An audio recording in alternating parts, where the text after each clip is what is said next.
Hello students, master mathematics में आप सभी लोगों का स्वागत है। तो चलिए आज हम लोग अपना लेक्चर 4 स्टार्ट करते हैं इस मैथ प्रैक्टिस की सीरीज़ में टीजीटी पीजीटी जीआईसी की।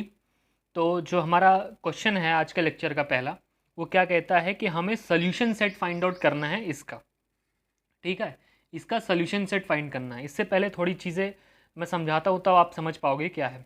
जैसे मान लो अगर मैंने लिखा है कि mod of x, modulus of x is greater than 5 अगर लिखा हो, ठीक है, इसका मतलब क्या होता है? इसका मतलब तो ये होता है ना कि x 5 से अगर बड़ा होगा, इसके मॉड के अंदर x जो है वो 5 से बड़ा होगा, तभी तो ये मॉडुलस ऑफ x जो है 5 से ग्रेटर आएगा।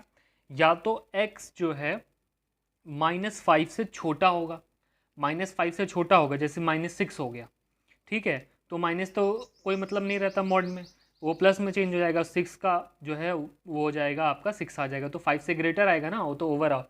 तो यही चीज़ हमें ट्रिक यहाँ पे यूज़ करनी है, ठीक है। तो इसका मतलब हमारे पास दो चीज़ें आएंगी कि 2x + 3 क्या हो जाएगा हमारा, ग्रेटर देन 5 हो जाएगा, और 2x + 3 लेस देन -5 हो जाएगा। ठीक है, अब आई होप क्लियर हो रहा होगा। और यहाँ से हो जाएगा आपका 2x ग्रेटर देन 2, x हो जाएगा greater than 1। x greater than का 1 का मतलब क्या होगा कि x कहाँ से बिलोंग करेगा, 1 से बड़ा होना चाहिए। तो इसका मतलब हम ओपन इंटरवल ले लेंगे, 1 मतलब 1 बिलोंग नहीं करेगा क्योंकि 1 से बड़ा होना चाहिए। और वो कहाँ तक जाएगा, +∞ तक जाएगा, ठीक है। और यहाँ से अगर देखते हैं तो 2x क्या हो जाएगा, लेस देन हो जाएगा -8, जिसमें x हमें मिल जाएगा लेस देन 4। तो हमारा मतलब x कहाँ से बिलोंग करेगा, ओपन इंटरवल -4, क्योंकि -4 से लेस है, से लेकर वो कहाँ चला जाएगा हमारा -∞ तक। ठीक है, यहाँ तक आई होप कोई प्रॉब्लम नहीं है, और ऑप्शन 6 हमें दिख रहा है, ठीक है, क्योंकि ये दोनों चीज़ें हैं तो दोनों का ये यूनियन हो जाएगा, और जो यूनियन हो जाएगा वो यहाँ पे ये चीज़ ऑलरेडी लिखी हुई, ठीक है। अब चलते हैं कि क्वेश्चन नंबर 32 हमारा क्या कह रहा है कि if the roots of a quadratic equation, ये क्वाड्रेटिक इक्वेशन है हमारी, ठीक है, आर इक्वल, इसके रूट्स इक्वल हैं, तो हमें m की वैल्यू फाइंड आउट करनी है। रूट इक्वल है तो क्या होता है, जो d होता है हमारा वो क्या होना चाहिए, =0। d का मतलब होता है b² - 4ac =0 होता है, ठीक है। अब यहाँ पे अगर हम यूज़ करें तो b हमारा क्या है, m+1, ठीक, होल स्क्वायर -4, और a हमारा हो जाएगा 4 + m, ठीक है, और c हो गया हमारा 1 =0। अगर हम कैसे फाइंड आउट कर रहे हैं, अगर कंपेयर कर रहे हैं, नहीं समझ में आ रहा है, तो ये होता है जनरल इक्वेशन क्वाड्रेटिक की, ax² + bx + c =0 where x is not equal to 0। x अगर 0 हो जाएगा, ये क्यों लगाया कंडीशन, अगर 0 हो जाएगा तब तो ये क्वाड्रेटिक ही नहीं रहेगा ना, इसलिए कंडीशन लगाते हैं।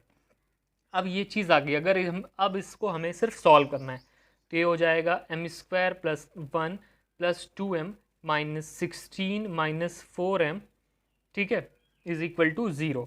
और ये हो जाएगा हमारा m -1 का होल स्क्वायर =4। कैसे, अब देखो यहाँ पे हमें क्या क्या नीड थी, ध्यान से देखो, ठीक, तुरंत बनाना पड़ेगा। जितना आप कम लिखोगे, जितना माइंड में आप चीज़ें कर पाओगे, उतना ही जल्दी आप क्विक चीज़ों को कर पाओगे। अब ध्यान से यहाँ पे देखो, तो ये अगर मैं ओपन करूँ तो m² है ही हमारे पास, और ये 1 है, ठीक है, दो टर्म तो इसके हो जाएंगे, और क्या आएगा -2m, और इसको अगर हम करें सॉल्व तो -2m आ गया, और 16 को मैंने उधर भेज दिया है, सॉरी ये 16 को उधर भेजेंगे तो ये 16 आ जाएगा, ठीक है, 4 नहीं आएगा। अब ये स्क्वायर को उधर भेजेंगे तो m-1 क्या हो जाएगा, +-4, जहाँ से हमें m की वैल्यू मिल जाएगी 5 और -3, ठीक है। आई होप क्लियर हो गया, m की वैल्यू आपको मिल गई है। अब यहाँ ऑप्शन में देखते हैं तो a है हमारा 5, तो जो कि मैच कर पा रहा है, ठीक है। तो 32 हमारा क्वेश्चन कंप्लीट होता है। अब चलते हैं अपने 33 क्वेश्चन नंबर पे। क्या कहता है कि if x - 1 is a factor of this, ये एक इक्वेशन है, इसका एक फैक्टर है, ठीक है, x - 1 इसका फैक्टर है, इसका मतलब 1 इसका रूट होगा, x की जगह 1 रखूंगा तो आंसर 0 आ जाएगा। तब हमें k की वैल्यू फाइंड आउट करनी है, तो इन जनरल ये चीज़ ये लिखी हुई है, f(x) = x⁵ -4x³ + 2x² - 3x + k, ठीक है। और अगर मैं इसकी जगह 1 रखूँगा तभी तो 0 ही आएगा। अब यहाँ पे कुछ नहीं करना है, 1 रख देना है सबकी जगह। ठीक है, ये आपको क्विक करना है, इतना आप लिखोगे, मैं समझाने के लिए लिख रहा हूँ। अगर आप वहाँ पे लिखने बैठे तो आपका पेपर कंप्लीट नहीं होगा, आप कट ऑफ के मार्क को क्लियर नहीं कर पाओगे। ठीक है, अब यहाँ पे ध्यान से देखते हैं। 1 यहाँ पे हो गया 4 + 2 1, ठीक है, स्क्वायर एक क्यूब।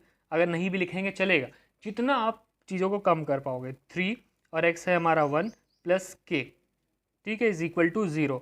और ये हो जाएगा हमारा 1 - 4 + 2 - 3 + k = 0।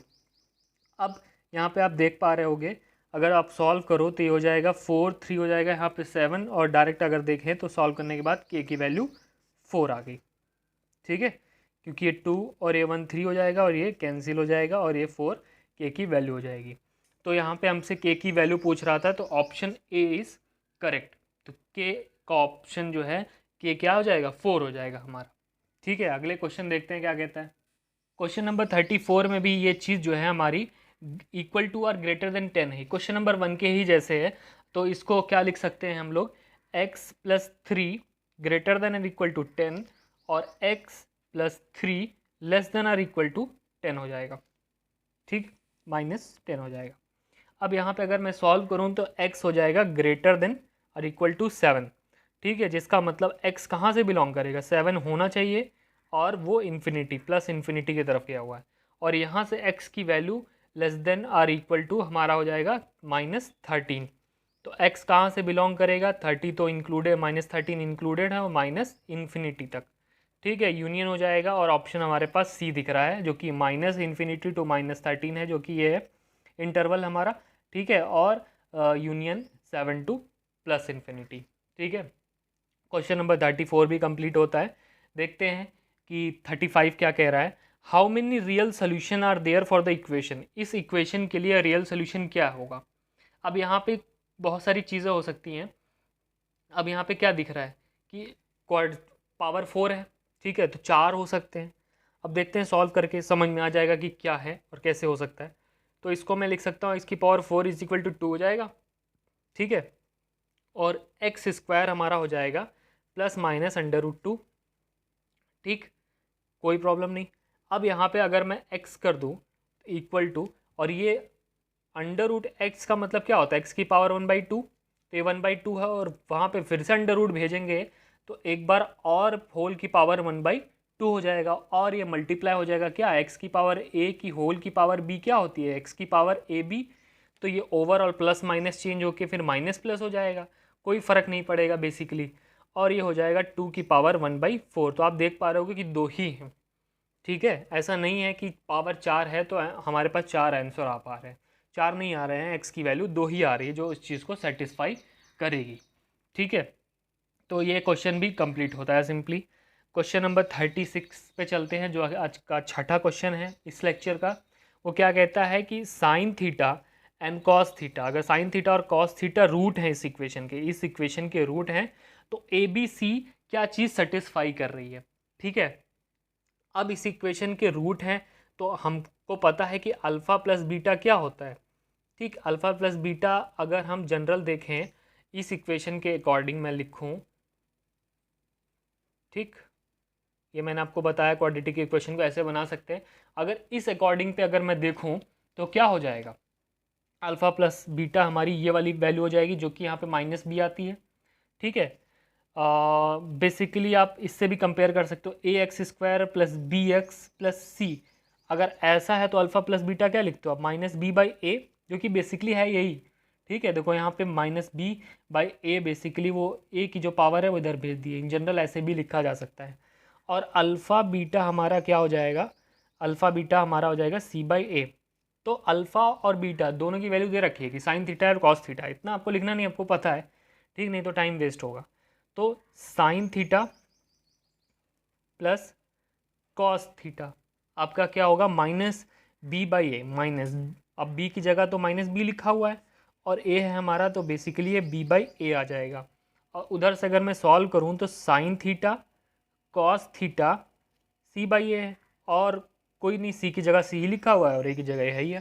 ठीक है, तो ये चीज़ आगे अगर मैं स्क्वायर कर दूँ, ठीक है, अगर इस वाली चीज़ का स्क्वायर कर दूँ क्या आ जाएगा, sine square theta cos square theta plus 2 sine theta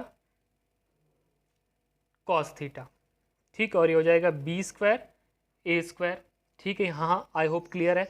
और ये answer sine square theta plus cos square theta 1 हो जाएगा, और ये 2 और साइन थीटा कॉस थीटा हमारा सी बाई ए हो जाएगा, और ये क्या लिखा हुआ है, बी स्क्वायर ए स्क्वायर। और ए स्क्वायर से मैं पूरा क्या कर दूँ, सब तरफ से मल्टीप्लाई कर दूँ, तो ये स्क्वायर हो जाएगा प्लस 2ac हो जाएगा, और ये बी स्क्वायर हो जाएगा।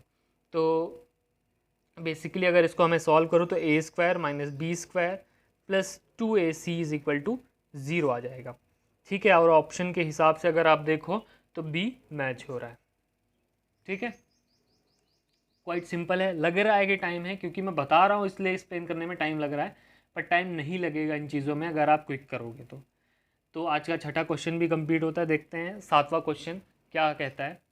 तो एक क्वेश्चन कह रहा है कि हमारे पास एक ट्राइंगल है पी क्यू आर, जहाँ पे आर की वैल्यू π/2 है, और ये कह रहा है कि अगर tan p/2 and tan q/2 roots हैं इस इक्वेशन के, और ये जनरल इक्वेशन क्वाड्रेटिक ही वाली लिखी हुई है, तो अल्फ़ा प्लस बीटा, अल्फ़ा हमारा है tan p/2 और बीटा है हमारा tan q/2। Alpha plus beta क्या होता है, माइनस b/a, और सेम एग्जैक्ट वही जनरली वाली है, तो कोई चेंज करने की यहाँ ज़रूरत नहीं है, ठीक है। ये हो गया हमारा, और अल्फ़ा इंटू बीटा, ठीक, ये q/2 है, ठीक है। और ये हो जाएगा alpha plus alpha into beta हमारे पास आ जाएगा c/a, ठीक है। और हम ये भी जानते हैं, क्या जानते हैं हम, बेसिकली जानते हैं कि ट्राइंगल में जो पी क्यू प्लस आर का जो एंगल्स का सम है वो 180 होगा, और angle P plus angle Q, क्योंकि R की वैल्यू दे रखी है π/2, पाई का मतलब 180 होता है, और डिवाइड को 2 से करेंगे तो 90 हो जाएगा, 90 यहाँ से माइनस होके ये वैल्यू दे देगा, angle P plus angle Q की वैल्यू हो जाएगी हमारे पास 90, जिसको हम π/2 लिख सकते हैं, ठीक है। अब देखते हैं कि आगे क्या कर सकते हैं यहाँ पे। तो आगे हमें क्या दिख रहा है, चलो यहाँ पे क्या ले लेते हैं, क्योंकि टैन का टर्म है और कुछ इस तरीके से यूज़ करना है, और भाई हमारे पास रिक्वायर्ड चीज़ें नहीं आई, तो फॉर्मूला लगा लेते हैं टैन वाला, ठीक है। टैन का क्या फॉर्मूला होगा हमारे पास, अगर मैं यहाँ से देखूँ तो अगर मैं इसको चेंज कर लेता हूँ, ठीक है, एक जनरल 2 से डिवाइड कर देता हूँ, तो हो जाएगा p/2 प्लस q/2, ठीक है, वो एंगल ही है, और ये हो जाएगा π/4। यहाँ तक कोई प्रॉब्लम, ये आपने 12th में पढ़ रखा है, इस तरीके से चीज़ें बनाते हैं। अब इसी का अगर मैं tan कर दूँ, ठीक है, तो हो जाएगा tan p/2 प्लस q/2, ठीक है, इस पूरे का tan हो जाएगा, और उधर से हो जाएगा tan π/4, ठीक है।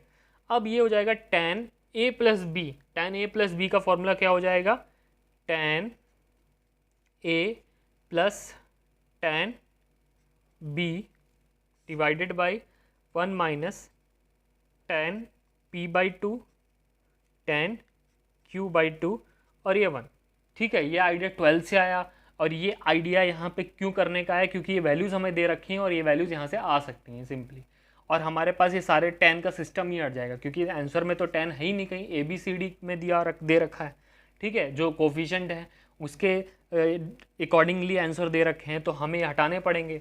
अब यहाँ पे देखते हैं ये वैल्यू क्या दे रखी है, माइनस b/a, और ये हो जाएगा 1 minus c/a is equal to 1, और एलसीएम ले लेंगे और a कैंसिल हो जाएगा, minus b is equal to a minus c is equal to 1, और a minus c is equal to minus b आ जाएगा, यहाँ पे c हो जाएगा a प्लस b, ठीक है। तो क्या है हमारे पास, ऑप्शन ए, ठीक है। क्वेश्चन नंबर 37 कंप्लीट हो गया। अगला क्वेश्चन देखते हैं क्या कहता है। अब ये क्वेश्चन का क्वाइट सिंपल है, कि कह रहा है कि 2 और 3 इनके रूट्स हैं, तो एफ एक्स हमें क्या दे रखा है, एफ एक्स है हमारे पास 2x³ plus mx² minus 13x plus n है ये, ठीक है, ये हमारे पास क्या लिखा हुआ है, n लिखा हुआ है, ठीक है, इज इक्वल टू 0। अब वो रूट्स हैं तो इसका मतलब सेटिस्फाई करेंगे, f2 जो है 0 हो जाएगा और वैल्यू रख देते हैं 2, 2 का क्यूब हो जाएगा m, 2 का स्क्वायर माइनस 13 2, ठीक, प्लस n। और यहाँ पे सॉल्व करेंगे तो हमारे पास क्या हो जाएगा 16 plus 4m minus 26 plus n, और ये हमारे पास 4m प्लस n, ठीक है, और ये उस साइड हम भेज देंगे तो ये पॉजिटिव हो जाएगा, नेगेटिव इज इक्वल टू 10 आ जाएगा। एक इक्वेशन हमारे पास ये बन गई। और अगर मैं f3 रख देता हूँ इज इक्वल टू 0 तो क्या हो जाएगा 2x की पावर 3 प्लस m, सॉरी 3 की पावर 3 और 3 की power 2 minus 13 into 3 plus n, और ये हमारे पास क्या हो जाएगा 0 is equal to 54 plus 9m minus 39 plus n, और सॉल्व करने पे हमारा हो जाएगा 9m plus n is equal to minus 15। ठीक है, दो इक्वेशन, एक इक्वेशन ये दे रखी है, एक इक्वेशन ये दे रखी है। एलिमिनेशन मेथड लगा देते हैं, 4n plus n is equal to 10, और ये सब्ट्रैक्ट कर देंगे माइनस, और ये माइनस कैंसिल आउट हो गया 5m, और ये हमारे पास क्या हो जाएगा माइनस 25, और m की वैल्यू यहाँ से हमें क्या मिल गई -5। ठीक है, अब ऑप्शन में देखें, अभी हमको पूरा सॉल्व करना पड़ेगा क्योंकि दो जगह -5 दे रखे हैं। प्लस जब ये ऑप्शन दे देता है, नन ऑफ द अबव दे देता है तो प्रॉब्लम हो जाती है, तो हमें एग्जैक्ट सॉल्व करना पड़ता है, ऑप्शन से नहीं देख पाते हम लोग। अब अगर मैं यहाँ पे बस अब सिंपल, अब कुछ नहीं करना है, अब किसी एक इक्वेशन में -5 हमें रख देना है और यहाँ पे सॉल्व हो जाएगा। ठीक है, यहीं पे रख लेते हैं, -5 हो जाएगा 20 हो जाएगा, -20, n की वैल्यू हमारे पास 30 आ जाएगी पॉजिटिव में। ठीक है, तो option B is correct, n की वैल्यू 30 आ गई थी। ठीक है, तो 39 भी कंप्लीट होता है। अब अगला क्वेश्चन है, ये बहुत ही सिंपल है, रेसिप्रोकल पूछ रखा है इसका। ठीक है, आप इसको सॉल्व कर लो तो क्या हो जाएगा x² प्लस 1/x को सॉल्व कर लो, इसका जब रेसिप्रोकल करेंगे तो वो x² प्लस 1 हो जाएगा। और ऑप्शन में आप देखो कि कहाँ है, वो ऑप्शन नंबर सी आपको दिख रहा होगा। ठीक है, तो इसी के साथ क्वेश्चन नंबर 39 भी कंप्लीट होता है। और ये इस वीडियो का लास्ट क्वेश्चन है, पर इसको मैं सॉल्व नहीं करूँगा, मैं चाहता हूँ इसको आप सॉल्व करो। ठीक है, इसका जवाब कमेंट सेक्शन में दो। नहीं आता है कोई प्रॉब्लम नहीं, मैं जो नेक्स्ट वीडियो, जो नेक्स्ट लेक्चर आएगा इसी टॉपिक के ऊपर, मैं उसमें इस चीज़ को सॉल्व करूँगा, फिर आगे का लेक्चर स्टार्ट करूँगा। ठीक है, आप ये क्वेश्चन देख लो, स्क्रीनशॉट ले लो और इसको आप सॉल्व करके देखो। ठीक है, अपने इसे ट्राई करके देखो। मैं हमेशा कहता हूँ कि मेरे सॉल्यूशन देखने से पहले आप अपना सॉल्यूशन देखो कि आपको कितना टाइम लग रहा है और आप कौन सा मेथड यूज़ कर रहे हैं इस चीज़ को सॉल्व करने में, फिर आप अप्लाई करिए कि देखिए कि क्या क्या चीज़ें लग सकती हैं। ठीक है, एक क्वेश्चन आपको पता है कि मैथ आप लगाते हैं, एक क्वेश्चन करने के बहुत तरीके होते हैं, बस फैक्ट ये ही है कि कट ऑफ निकालने के लिए बस हमें जो स्पीड, जो अप्रोप्रिएट है, जो वहाँ पर जितनी स्पीड हमारी कवर कर सकता है, ठीक है, जितना हम तेज कर सकते हैं वही हो पाएगा। ठीक है, तो ये लेक्चर यहीं ख़त्म होता है, मिलते हैं आपसे नेक्स्ट लेक्चर में इससे। Thank you.